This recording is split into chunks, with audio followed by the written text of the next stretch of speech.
دیکھتے کہ وہ کیا فرماتے ہیں۔ یہ عالمیہ کیوں ہے کہ ہم لوگ تاریخ سے سیکھتے کیوں نہیں ہیں؟ ٹھیک ہے اگر پچھلوں نے کیا تو اب سدھار لیں اس کو۔ تاریخ کا تو سبق یہ ہے کہ مجھ سے کوئی نہیں سیکھتا، اس کو تو چھوڑیں آپ، لیکن آپ کا سوال جو ہے یہ بنیادی طور پہ منیب صاحب اور بابر صاحب کا شعبہ ہے۔ لیکن میں آپ کو ایک بات بتاؤں، پاکستان میں جو لیول ہے کمپٹنس کا، سمجھ بوجھ کا، بہت ہی ابتر ہے۔ مجھے قطعاً حیرت نہیں ہوگی اگر مجھے کوئی کل یہ بتائے کہ تھانے کو، ایس ایچ او کو، وہ جو محرر شرر ہوتا ہے اس کو علم ہی نہیں تھا کہ یہ پرچہ کٹ بھی سکتا ہے یا نہیں۔ اس نے جوش جذبات میں یا وہ شاہ سے زیادہ شاہ کا وفادار ہونے کے چکر میں اس نے کاٹ دیا۔ اس ملک کا حال کوئی نہیں ہے ویسے۔ وہ جہاں پائلٹس نکل آئے بغیر لائسنس، وہ کیا بغیر جو بھی تھا، وہ وہاں کیا آپ اتنے قانون دانی جو ہے پتہ نہیں، آئی ڈونٹ نو کون ڈنگر بیٹھا ہوگا، اس نے کاٹ کوٹ دی ہوگی کہ بھی حکومت ہے ان کی تو کاٹ دو بس۔ بہرحال یہ سوال منیب صاحب اور بابر صاحب کا ہے۔ دیکھیں اس ملک کو جتنا نقصان جعلی دانشوروں اور بلڈ پریشر کے مریض تجزیہ کاروں نے پہنچایا ہے، اس کی مثال کہیں اور نہیں ملتی۔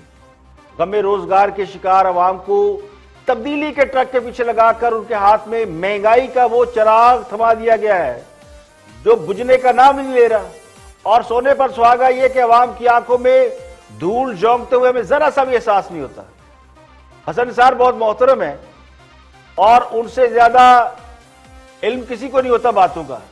اب پتہ نہیں وہ یہ کیوں کہہ رہے ہیں کہ محرر نے ایف آئی آر کاٹ دی ہوگی۔ حقیقت یہ ہے کہ کوئی بھی محرر ایس ایچ او کے علم میں لائے بغیر ایف آئی آر کاٹ ہی نہیں سکتا۔ یہ ڈیکورم ہے، اور معاملہ اگر حساس نوعیت کا ہو تو ایس ایچ او کو بھی اپنے سینئر سے پوچھنا پڑتا ہے، وہ پرچہ دے نہیں سکتا۔ تو پتہ نہیں ہمارے دانشور کس دنیا میں رہتے ہیں۔ یہ بات تو عام آدمی کو بھی معلوم ہے کہ پولیس تو بہت جائز کیس کی بھی ایف آئی آر رشوت لیے بغیر نہیں کاٹتی، ناکو چنے چبواتی ہے، لوگ عدالتوں کے چکر کاٹتے رہتے ہیں ایف آئی آر کٹوانے کے لیے۔ تو خان صاحب کے حمایتی، ان کے ویل وشر ان کا دفاع ضرور کریں، لیکن دفاع کے لیے دلیل تو وہ ڈھونڈیں، وہ دلیل لائیں جس پر لوگ کم از کم یقین تو کر لیں۔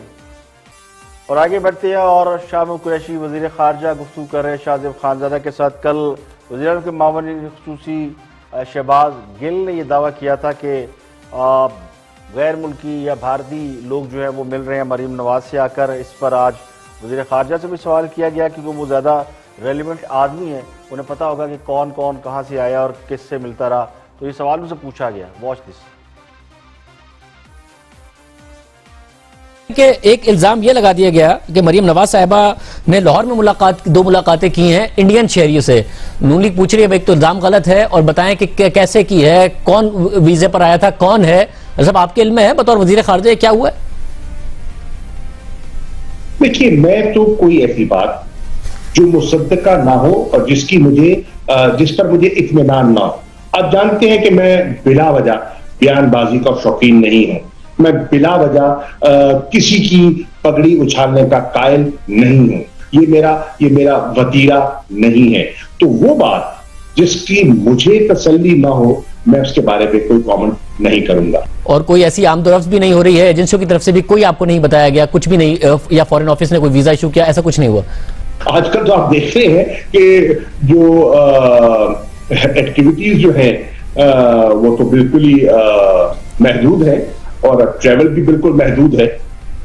اور شاہ صاحب آپ نے کہا کہ نواز شریف کی باتوں سے بھارت بڑا خوش ہوا ہوگا، نریندر مودی بڑے خوش ہوئے ہوں گے۔ اب کہنے والے یہ بھی کہتے ہیں کہ امریکی ہیلی کاپٹر آ کے اسامہ کو لے گئے، دنیا کی بہترین ایجنسیوں کو پتہ نہیں چلا۔ بھارتی جاسوس آئے، مریم نواز سے ملاقات کر کے چلے گئے، دنیا کی بہترین ایجنسیاں پھر بھی سوئی رہی۔ نواز شریف کی فیکٹری میں راک ایجنٹ کام کرتے رہے، دنیا کی بہترین ایجنسیوں کو پتہ نہیں چلا۔ اور اگر کسی کو پتہ چلا تو وہ دو ہی آدمی تھے، یا شیخ رشید ہے یا شہباز گل ہے۔ تو شیخ رشید کی بات تو کسی حد تک سمجھ میں آتی ہے، بقول ان کے وہ گیٹ نمبر 4 کے آگے بیٹھے رہتے ہیں، لیکن شہباز گل کے پاس ایسا کون سا میکنزم ہے اور کون سا جاسوسی کا نیٹ ورک ہے، وہ کسی کو سمجھ میں نہیں آیا کہ وہ کہاں سے یہ الزام نکالتے اور لگاتے ہیں۔ نون لیگ تو یہ بھی الزام لگاتی ہے کہ وہ اب بھی ڈالر وصول کرتے ہیں، لیکن الزام بارہ الزام ہوتا ہے. لیکن سب سے بڑا الزام تو یہ کہ چوکیدار سوتے رہے اور دوسرے لوگ جاگتے رہے. یہ ہوتا نہیں ہے. وزیر خارجہ شاہ قریشی نے یہ کہہ کر کہ وہ بلا وجہ کسی کی پگڑی نہیں اچھالتے اور بغیر تصدیق کے وہ الزام پر کچھ نہیں کہہ سکتے، یہ اس بات کا اقرار ہے کہ کوئی تو ہے جو بلا وجہ پگڑیاں اچھال رہا ہے، اور یہ بات کوئی اور نہیں کر رہا، انہی کی سینئر قیادت کر رہی ہے. تو لگتا یوں ہے کہ ہوائی قلعوں سے ہوائی فائرنگ کی جا رہی ہے، لیکن اس کو بھی حکمران جماعت اون کرنے کے لیے تیار نہیں ہے. تجزیہ نگار دانشور اور x member parliament Ayaz Amir گفتگو کر رہے ہیں تھنک ٹینک میں، دیکھتے ہیں کہ وہ کیا فرماتے ہیں. ریاست اور ریاست سے اوپر ریاست، اس کا سبق ہم نے ان سے سننا ہے جی. اور مولانا صاحب جو ہیں بڑے زیرک سیاستدان ہیں. وہ مشرف کے زمانے میں فرنٹیئر میں، تب کے پی کے نہیں تھا، فرنٹیئر پروونس تھا، اس میں حکومت کس کی تھی؟ ایم ایم اے کی. اور وہاں اس وقت نام کیا دیا جاتا تھا؟ ملا ملٹری الائنس. جی. یعنی وہ ایک پیج جو آج کل ایک پیج ہے، اس سے بھی اس کا وہ جو ہے، وہ جو آپ وہ ڈسٹل کرتے ہیں نا، وہ کشید کرتے ہیں، وہ کشید کر کے تھا. تو اب تو ہے نا کہ یہ ہمارے وہ جو عمران خان صاحب اور دوسرے جو ہیں ایک پیج پہ ہیں، تب ملا ملٹری الائنس تھے. اور ایک پیج کے جو راز ہیں میاں نواز شریف سے زیادہ کون جان سکتے ہیں. لیکن اگر وہ درس دے رہے ہیں تو یہ مہربانی کس کی ہے؟ مہربانی ہمارے یہ وزیر اعظم صاحب کی ہے. انہوں نے ایسے کرشمات یہ 2 سال میں دکھائے ہیں کہ یہ لوگ بھی اکٹھے ہو گئے ہیں، بیک ٹو دا وال ہے، جو مرضی ہے. آج قوم کو جمہوریت کا درس اور ایک پیج پہ تنقید ان کی مہربانی سے ہو رہے ہیں. میں صرف ایک یہی تو ہے نیا پاکستان. ہاں صاحب نے اور کچھ کیا یا نہیں کیا، لیکن ایک بڑا زبردست کام کیا ہے کہ ایک ہی سب میں کھڑا کر دیا ہے محمود ایاز کو. نہ کوئی بندہ رہا، نہ بندہ نواز، نہ سیاستدان، اور سیاستدان تو سیاستدان پوری قوم کو نانی یاد کرا دیے. تو نہ انہوں نے چور ڈاکو اور ایماندار میں کوئی فرق رہنے دیا ہے، نہ غدار اور محب وطن کے درمیان کوئی تفریق رہنے دی ہے. جن پر آمریت کے پروردہ ہونے کا شبہ تھا، جن سے ہمیں یہ شکوہ تھا کہ وہ فلاح کی نرسری میں پل کے پیدا ہوئے ہیں، وہ جمہوریت کے لمبردار اور انقلاب کے دائی بن کر ابھر رہے ہیں. اور جن پر ایمانداری اور صادق و امین کے ٹھپے لگائے گئے، وہ قوم کو اربوں روپے کا چونا لگا کر بڑے آرام سے اطمینان سے چلتے بنے ہیں. جو رہ گئے ہیں وہ دوسروں کو چور چور کہہ رہے ہیں. اب ہاں صاحب نہ آتے تو بہت سے لوگوں کو بہت سی غلط فہمیاں رہتی، اور سب سے بڑی غلط فہمی یہ رہتی کہ واقعی اس ملک کو دونوں ہاتھوں سے لوٹا جا رہا ہے، اور اگر 1 سال تک یہ لوٹ مار بند کر دی جائے تو ہم تو امریکہ سے بھی آگے نکل جائیں گے. یعنی کہا یہ جاتا تھا کہ روزانہ اربوں روپے لوٹ کر باہر بھیجے جاتے ہیں، منی لانڈرنگ کی جاتی ہے. تو خان صاحب کے دور میں تو 1 روپے بھی باہر نہیں گیا، 1 روپے کی منی لانڈرنگ نہیں ہوئی، ہمیں پورا یقین ہے. لیکن پھر بھی خزانے کا منہ خالی ہے. تو کیوں؟ تو خان صاحب نہ آتے تو شاید بہت سے لوگ یہ بھی سمجھ رہے ہوتے کہ بیرون ملک پڑی دولت پاکستان واپس آ جاتی، اور باہر اتنی دولت پڑی ہے ہماری کہ شاید ہم دنیا کے سب سے امیر لوگ ہیں. اتنی دولت تو دنیا میں کسی ملک کے پاس، نہ بل گیٹ کے پاس ہے نہ کسی اور کے پاس ہے. پاکستانیوں کے پاس بڑی دولت ہے، اور ساری دولت لوٹ کے ہم نے باہر رکھی ہوئی ہے. تو خان صاحب اگر آتے تو دولت واپس آ جاتی، لوٹی ہوئی دولت کو لے آتے. لیکن اللہ کا شکر ہے یہ غلط فہمی بھی لوگوں کی دور ہو گئی ہوگی. ویسے تو ایک طویل فہرست ہے جو میں گنوا سکتا ہوں ان غلط فہمیوں کی جو خان صاحب کے آنے سے دور ہو گئی. اور سب سے بڑی غلط فہمی یہ ہے کہ لوگوں کو پتہ چل گیا ہے کہ باتیں کروڑوں کی ہیں اور دکان پکوڑوں کی ہے. یہاں پہ لے کے ایک بریک، اور بریک کے بعد جب واپس آئیں گے اور بھی ہم موضوعات آپ کے ساتھ شیئر کریں گے. ہمارے ساتھ رہیے.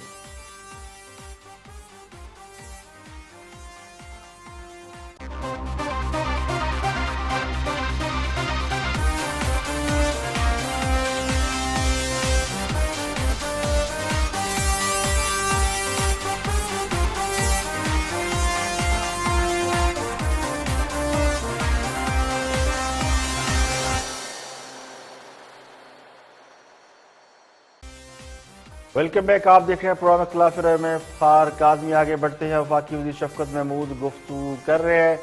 بڑا اہم اور ہاٹ ٹاپک ہے سابق وزیر اعظم نواز شریف کو غدار دینے کا معاملہ اور ان کے خلاف FIR درج کرنے کا معاملہ اور ان کے بیانیے کو بھارتی حکومت کے بیانیے سے جوڑنا. اس کے اوپر بات کر رہے ہیں وفاقی وزیر شفقت محمود. بھارت کا بیانیہ نواز شریف صاحب کی جو تقریر ہے اس میں سے مجھے کوئی ایک لائن بتائیے جو بھارت کے بیانیے کے مطابق ہے. میں اپنی سمجھ کے لیے پوچھ رہا ہوں. کوئی ایک لائن. یہ ہے کہ بھارت کا بیانیہ یہ ہے کہ پاکستان کی فوج جو ہے وہ ملک کو چلاتی ہے. پاکستان کی فوج جو ہے وہ ہر چیز کو کنٹرول کرتی ہے. پاکستان کی فوج جو ہے وہ حقوق نہیں دینے. یہ بیانیہ بھارت کا بیانیہ اور یہی بیانیہ نواز شریف کا. یہ بیانیہ تو عمران خان کا بھی ماضی میں رہا ہے. تو پھر عمران خان بھی ماضی میں بھارت کا بیانیہ دیتے تھے. یہ بیانیہ تو عمران خان کا بھی رہا ہے ماضی میں. کبھی بھی ایسا عمران خان کا بالکل کبھی ایسا بیانیہ نہیں رہا.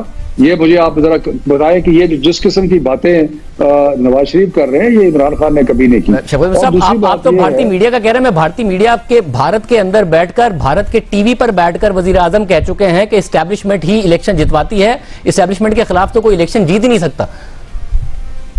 دیکھیں بات یہ ہے کہ ایوولوشن ہوتی ہے. اگر پہلے تو بات یہ ہے کہ مجھے آپ ذرا وہ کلپ سنائیے جس میں عمران خان نے یہ الفاظ کہے. اسٹیبلشمنٹ کے خلاف آج تک پاکستان میں کوئی الیکشن نہیں جیت سکا. جب اسٹیبلشمنٹ ایک پارٹی کے ساتھ کھڑی ہو جاتی ہے آج تک ہماری تاریخ میں اس کو کوئی عمران خان صاحب جو بات کر رہے ہیں وہ ایک مختلف حالات کی بات کر رہے ہیں. اس وقت پاکستان میں اللہ تعالیٰ کے فضل و کرم سے آئین کی حکومت ہے. اس وقت ہم 1,97,00,000 ووٹ لے کے ہم حکومت میں ہیں. یہ نواز شریف کس وقت کی بات کر رہے ہیں؟ جس وقت مشرف کا زمانہ تھا اس وقت تو بھاگ گئے اور جا کے 10 سال جو ہے وہ سعودی عرب میں بیٹھے رہے جا کے. ابھی ہم تو اس ملک وزیر اعظم تو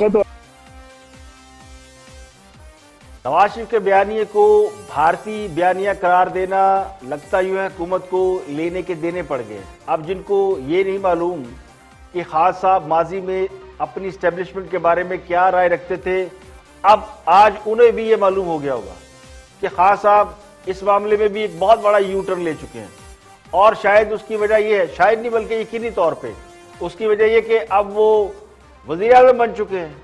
تو وفاقی وزیر شفقت محمود کا یہ موقف کے وقت کے ساتھ ساتھ خان صاحب بدل گئے ہیں. یہی بات جب کسی اور کے حوالے سے کہی جاتی ہے اور نواز شریف کے حوالے سے کہی جاتی ہے کہ سیاست میں ان کا نظریہ اور بیانیہ وہ نہیں جو ابتدائی چند برسوں میں تھا اور نواز شریف اور اپوزیشن نے بہت کچھ سیکھ لیا ہے, تو اس کو حکمران جماعت کا کوئی بندہ نہیں مانتا. وفاقی وزیر صاحب کا خیال یہ تھا کہ وہ اس بات سے انکار کر دیں گے کہ خان صاحب نے کبھی فوج کے خلاف کوئی بات کی ہے. مگر میڈیا کا کمال یہ ہے, اور میڈیا اسی لیے بہت سے حکمرانوں کو بھی اچھا نہیں لگتا, بہت سے سیاستدانوں کو بھی نہیں اچھا لگتا, بلکہ ہر اس شخص کو اچھا نہیں لگتا جو اس کا ماضی نکال کے اس کے سامنے رکھ دیتا ہے. اب یہ اس میں میڈیا کا کوئی قصور نہیں, یہ میڈیم ہی ایسا ہے جو آپ کی میموری کو ریکال کر دیتا ہے, وہ نہ بھولتا ہے نہ بھولنے دیتا ہے.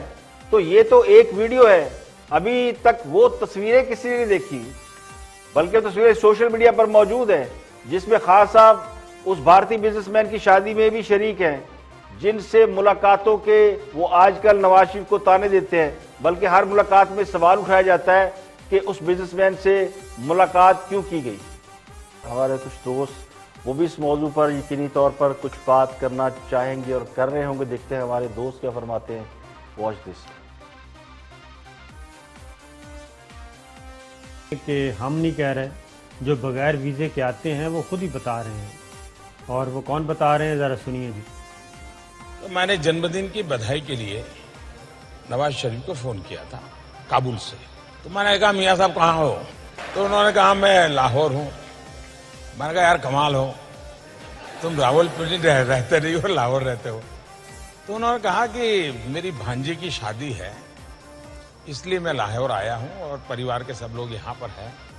تو انہوں نے ایسے پوچھا آپ کہاں؟ میں کہا میں کابل ہوں اور ہندوستان جا رہا ہوں. تو بولے آپ یہاں ہو کر کے جائیے. میں نے کہا بھائی اب اچانک تو کیسے بناؤں گا؟ نہیں بولے آپ جاتے ہیں, بولے ہم 10 منٹ کے لیے مل لیں گے, آپ آئیے.